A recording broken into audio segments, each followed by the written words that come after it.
TPCC ఉపాధ్యక్షుడు Kukatpally Congress incharge బండి రమేష్ కూకట్పల్లిలోని నల్ల చెరువును పరిశీలించారు.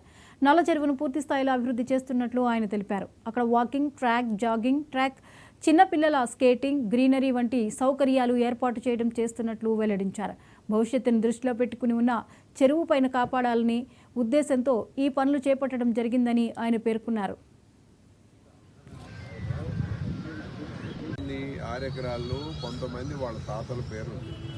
వాళ్ళ తాతల నుంచి ఇంకా పిల్లలకి వాళ్ళకి పట్టాలు ఇవి క్లారిటీ రాలా. రోజు కుకట్పల్లి నల్ల చెరువుకి కాంగ్రెస్ పార్టీ తరఫున ఇక్కడ ఏం జరుగుతుందని మొత్తం తెలుసుకుందాం అని చెప్పి వచ్చాము.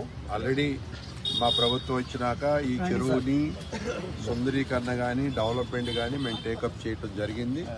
కోట్ల రూపాయల ధనం వెచ్చించి ఇక్కడ ప్రజల అవసరార్థం ప్రజలకు బాగుండాలి, ప్రజలు ఆరోగ్యంగా ఉండాలని చెప్పి ఏదైతే మురుగు కాలువగా ఉన్న ఈ చెరువుని వాడు బ్రహ్మాండంగా డెవలప్ చేసి దీన్ని సుందరీకరణ చేయడానికి దీనికి జాగింగ్ ట్రాక్, సైకిల్ ట్రాక్, మరి బ్రహ్మాండంగా పార్క్, చుట్టూత పార్క్ డెవలప్ చేయడం ఈ కార్యక్రమం అంతా ప్రభుత్వం తీసుకుంది.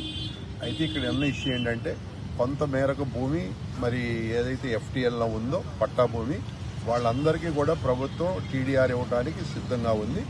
మేము ఒకటే కోరుతా ఉన్నాం, ఎవరెవరికైతే పట్టా ఉందో, ఎవరి డాక్యుమెంట్లు క్లియర్గా ఉన్నాయో వాళ్ళు కనుక పాజిటివ్గా ముందుకు వస్తే ఎమికబుల్గా సెటిల్ చేసి టీడీఆర్ అది డబుల్ టైం ఇవ్వటమా త్రిబుల్ టైం ఇవ్వటం అనేది గవర్నమెంట్ డెసిషన్ తీసుకుంటుంది. కానీ ప్రజలందరూ కూడా ఇక్కడున్న ఎవరైతే ఈ చెరువుకి ఎఫెక్ట్ అవుతా ఉన్నారో వాళ్ళందరినీ కూడా ముందుకు వచ్చి వాళ్ళ డాక్యుమెంట్స్ సబ్మిట్ చేస్తే మొన్న వచ్చి రంగనాథ్ గారు కూడా చెప్పింది అదే. ఎందుకంటే ప్రభుత్వం ఎప్పుడు ప్రజల ప్రభుత్వం, ఇది ప్రజాప్రభుత్వం.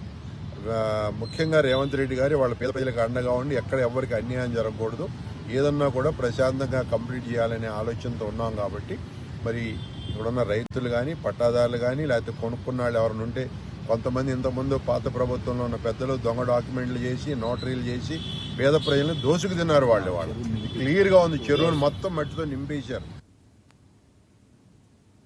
మంత్రి కొండా